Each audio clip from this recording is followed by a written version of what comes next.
আমাকে আমার বউ বকেছে তাই মনটা খুব খারাপ। বউ আমাকে বাড়ি থেকে তাড়িয়ে দিয়েছে তাই রাস্তায় হাঁটছি।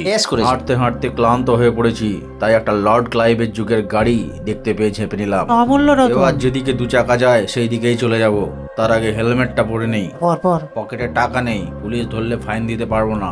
কিন্তু হঠাৎ মনে হলো আমার থেকেও গাড়িটার হেলমেট পরাটা খুব দরকার, ওর মাথাটা না ফেটে যায়। তাই হেলমেটটা ওকেই পরে দিলাম। পর ভাই পর। রাস্তায় বেরিয়ে দেখি কে একজন ছাদে উঠে বিশাল এক সিগারেট ধরিয়েছে। চারিদিকে ধোঁয়া আর ধোঁয়াময়। এরপর আমি মন ভালো করার জন্য বীর সিং এর দিকে রওনা দিলাম।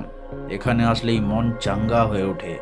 আমি এদিক ওদিক পায়ে হেঁটে ঘুরছি হাঁটছি, ঘুরছি হাঁটছি, হাঁটছি।